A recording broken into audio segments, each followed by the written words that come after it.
درته وایم عزتمندو ستاسو خوشقسمتي ده چې په دې دور کې اوس هم داسې خلک شته، په دې دور کې اوس هم یو داسې جماعت شته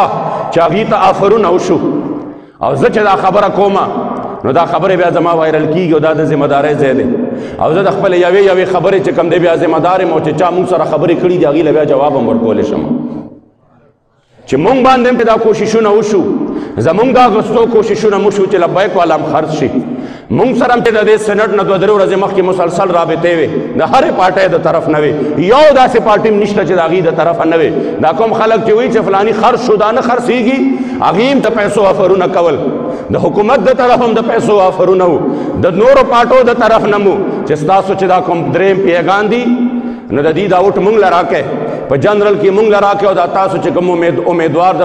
ټیکنوکریټو درولې دی هغه به مونږ کامیاب کو، ستاسو به سینیټر کامیاب شي، ستاسو پیغانو ته به دومره پیسې ملو شي د حلقې کارونه پې وکړي او زمونږ به هم کار جوړ شي. مونږ والا جواب یو داسې چرم نشو کېدی. تحریک لبیک یا رسول الله چې دی دا د حضور امیر المجاهدین د هغوی مبارک و تربیت یافته جماعت دی او هغوی چې کومه نظریه او فکر دی قوم له ورکړی دی دا په هغې باندې ولاړ دی. مونږ د ظالم په حمایت باندې ځان نه سینټ ته رسول غواړو نه قومي او صوبایي اسمبلۍ ته رسول غواړو. مونږ ته زمونږه جانان مبارک فرمایلی دي من مشى مع ظالم لیقویه وهو یعلم انه ظالم فقد خرج من الاسلام. چا چې د ظالم ملګرتیا وکړه ورته پته مو چې دا ظالم دی او بیا هم هغه ظالم مضبوط کو هغه له تقویت ورکو زما جانان فرمایي د اسلام نه ځان بهر کو. مونږ ته پته ده چې دا څومره ظالمان دي، دوی د قوم سره څومره ظلم وکړو، دوی د عوامو سره څومره ظلم وکړو، دوی د ملک سره څومره ظلم وکړو، دوی د ملک اسبابو د وسایلو سره څومره ظلم وکړو.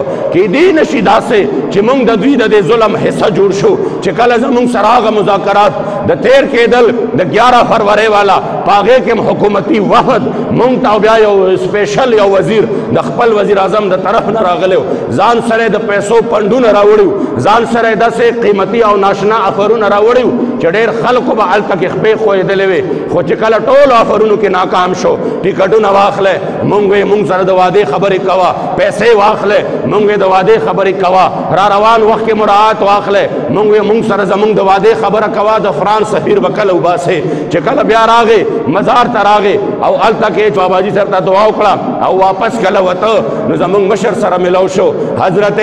حافظ سعد حسین رضوي دامت برکاته هم سره ملو شو او هغه ته وی چې زه به آخر خپل مشر له سوړم ما 3 ورځې تېرې کړې په 3 ورځو کې دې راله سم را نه کړل زما هر یو آفر دې ټوکراو کو هر یو آفر دې شاته وغورځو دومره خو راله سره کا چې زه هغه ته ووایم چې ما 3 ورځې تېرې کړې دا مې دله راوړل ما درته د ټیکټونو آفر وکړو ما درته 40 روپو آفر وکړو تا زما یو آفر هم قبول نه کړ. زمونږ مشر ورته وی ډېره غټه خبره ورله یوسه خپل مشر ته ووایه چې زه